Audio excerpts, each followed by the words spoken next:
Hello, boys and girls. Have I got a good one for you? Underneath this house, there's a bunch of metal ducts. It's really tight and crowded. And then you're gonna see how the supply plenum. There's basically no supply plenum there. They only built up like 10 inches or something. So I'm gonna go and destroy that, and I'm gonna install some nice ductwork for you. So stay tuned. First things first, we sealed all the vents so that we don't get any dust going up into the house. All right, so now we have our layout so that when I'm underneath the house, I'm not gonna be wondering what duct is where, and I don't want to miss one. And I'm gonna go and crawl into that California basement, and I'm gonna show you what's down there. It's kind of scary. Well, hello, boys and girls. Here we go. Here is this lovely monstrosity. That is just lovely, isn't it? Just look at the vent pipe. That's the vent pipe. It's supposed to be connected on the outside and go up the wall, but it's hardly connected. And then right here we got double wall to single wall with tape. That's all that's holding that. Here we have one 18-inch KD going into this, I guess, return plenum, rectangular duct, and then it's all tied up in there. Right here, this is all we have for a supply plenum. That's it right there. Okay, so we're gonna rip all of that off, and looks like we're gonna have to do some digging over there. We're gonna have to disconnect all of this. The whole house has this rectangular duct right here. Look, see that? Ay caramba. I don't know what I got myself into. I promised them that I was going to demo this, and then after that, the furnace, I'm gonna install it horizontally right here with our new coil, because this one is dedicated upflow, unfortunately. And then I'm gonna put a supply plenum over here. I'm gonna correct this with the gas situation going on here. Then the return plenum, I'll probably still put a return plenum on top of the furnace. It's gonna be on top now because the furnace is gonna be this way, horizontally here. So let the fun begin.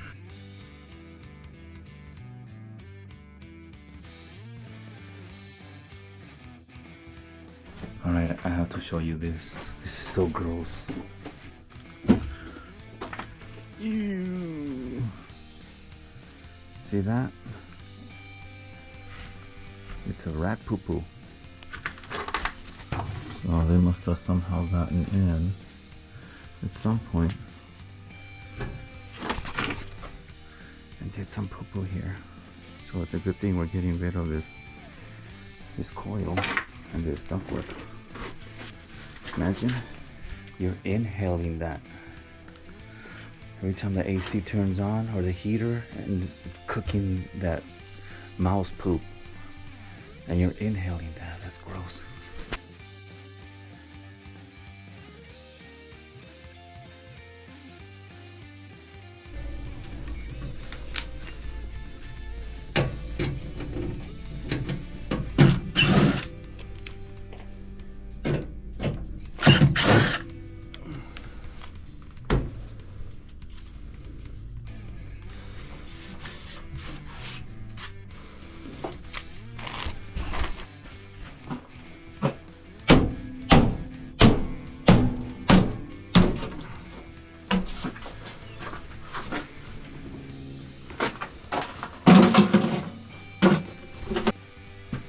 Now here, I think is a little bit of my OCD kicking in.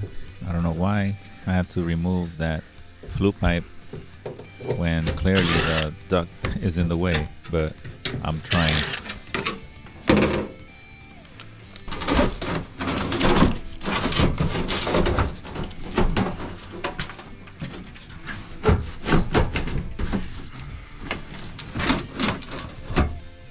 Look at that water coming out of the vent pipe.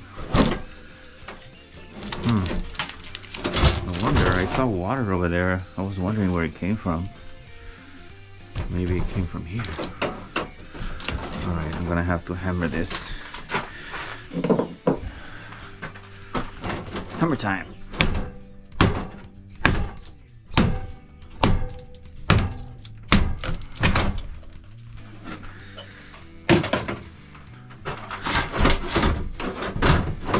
I'm just gonna take this off. It's gonna be easier.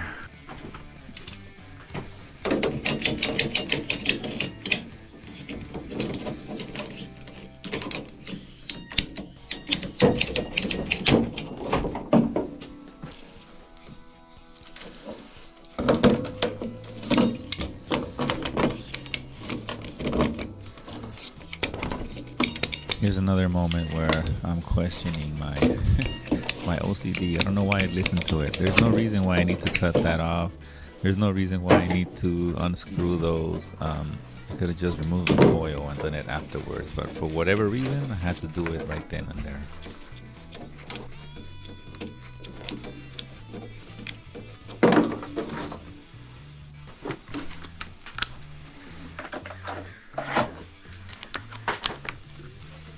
Did I have to unscrew this condensate pump? No, I could have just kicked it off, but here I go again.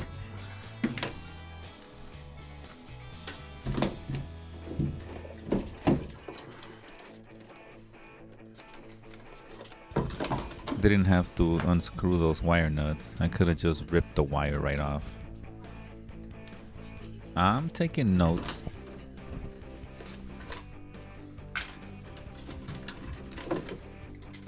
Here's a quick tip in case you're ever thirsty. There's some water right here for you. Just kidding, don't drink this water.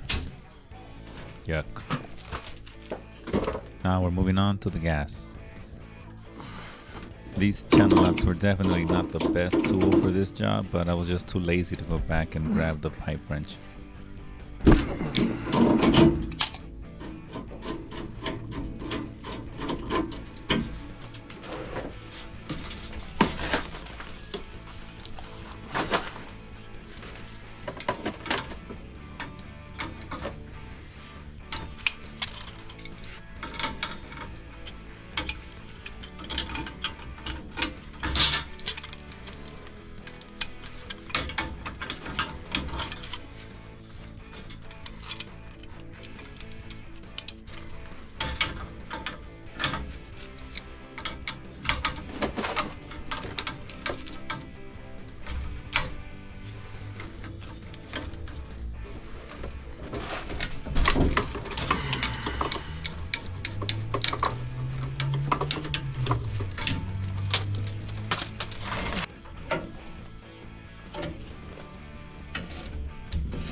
Gotta give credit to them old timers, man. Using Phillips flatheads and square nuts. That must have been a horrible process. And then no power drills. This is, well, actually I think they had power drills, but you had to like plug them in. But this is horrible. I would have hated doing this kind of work using slotted screws and square nuts.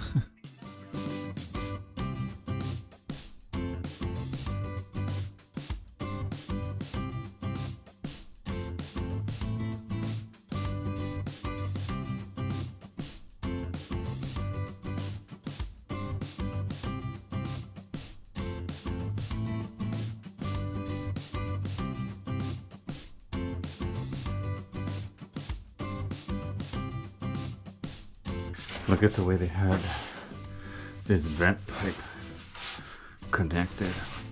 Those are the famous needle nose crimps. Wow. Nice, huh?